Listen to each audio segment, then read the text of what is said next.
Assalamualaikum warahmatullahi wabarakatuh. Salam sejahtera bagi kita semua. Pada kesempatan ini saya akan membahas mengenai APBN.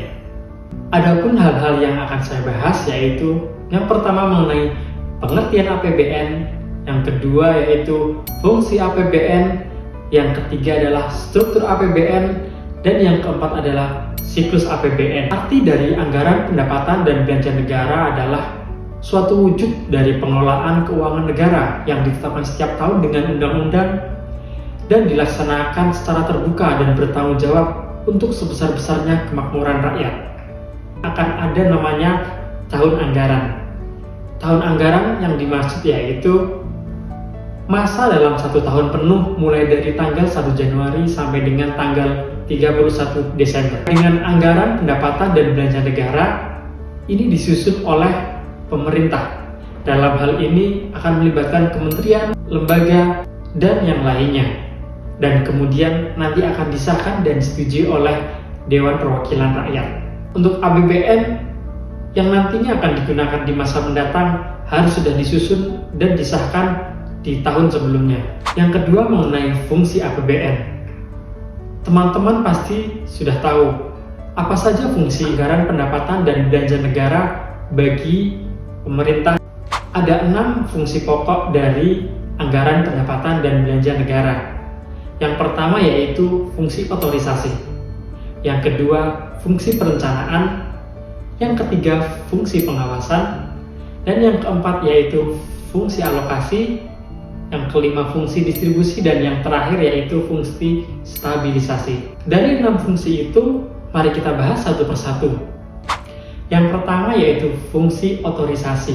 Anggaran pendapatan dan belanja negara sebagai dasar atau pedoman dalam melaksanakan pendapatan dan belanja negara dalam satu tahun yang bersangkutan. Diharapkan dengan adanya anggaran pendapatan dan belanja negara yang sudah disusun dan disahkan, nanti pemerintahan atau pihak terkait dapat melaksanakannya dengan jelas.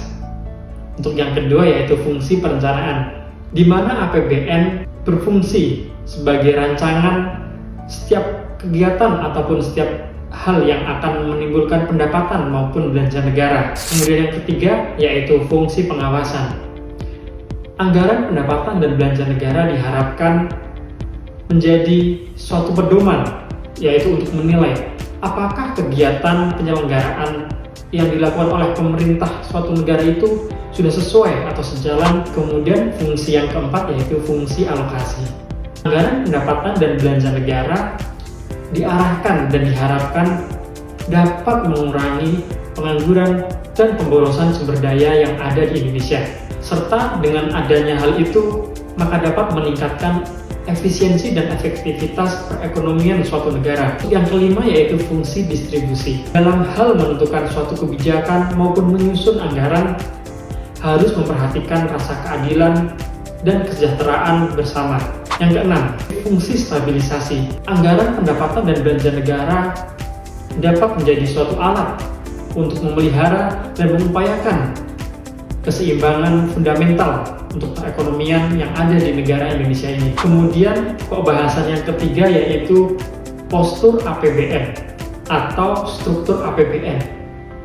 Di dalam suatu anggaran pendapatan dan belanja negara ada beberapa struktur. Di sini ada 3 komponen penting. Yang pertama yaitu mengenai anggaran pendapatan atau pendapatan suatu negara.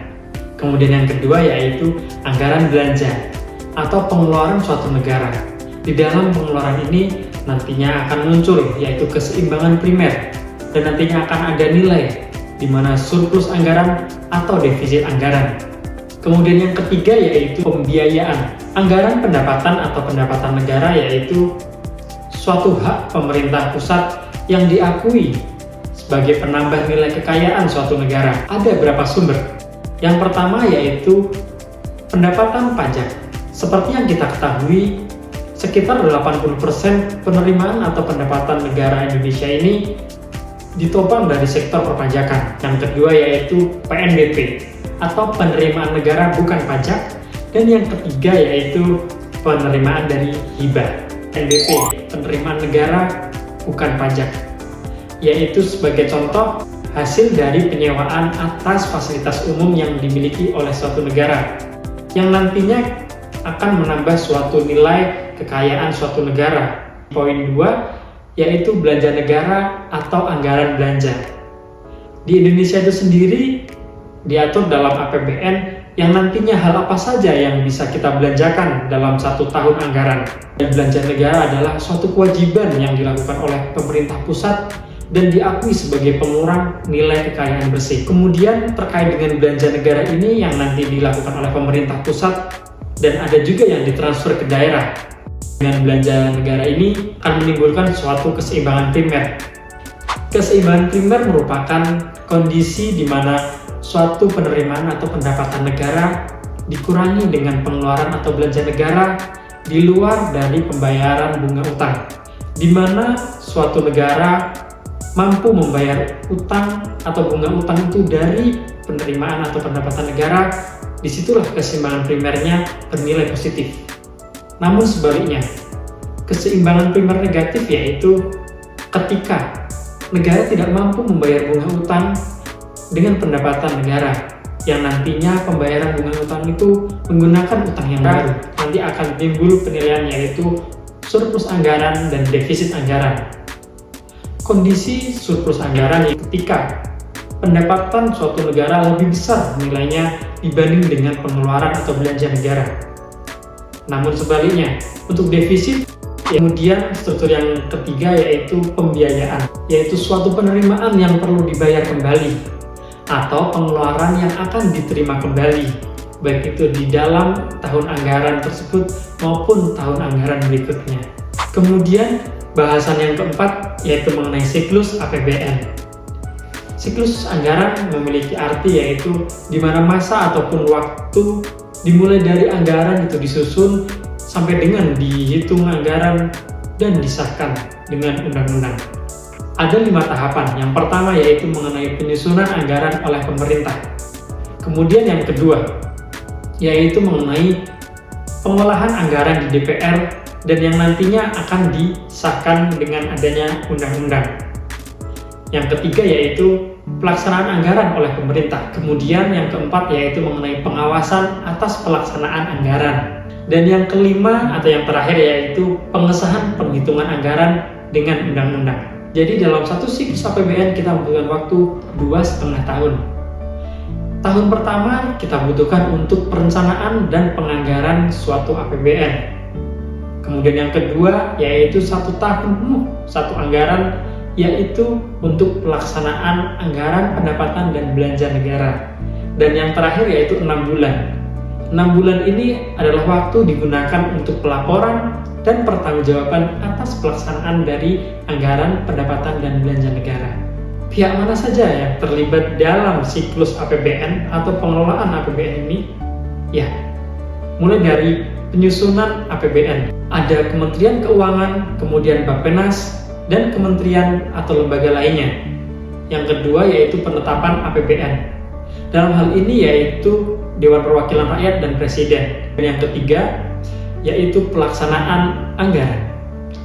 Pelaksanaan anggaran ini dilaksanakan oleh pemerintah, baik itu pemerintah pusat maupun pemerintah daerah. Kemudian dilaksanakan juga oleh kementerian ataupun lembaga. Kemudian yang keempat yaitu pemeriksaan pelaksanaan APBN. Pemeriksaan ini dilaksanakan atau dilakukan oleh siapa? Oleh BPK atau Badan Pemeriksa Keuangan Republik Indonesia. Dan yang kelima yaitu pertanggungjawaban atas pelaksanaan APBN ataupun anggaran yang sudah ada, yaitu nantinya akan dipertanggungjawabkan kepada Dewan Perwakilan Rakyat dan Presiden. Sekiranya yang dapat saya sampaikan semoga bermanfaat. Sekian dan terima kasih.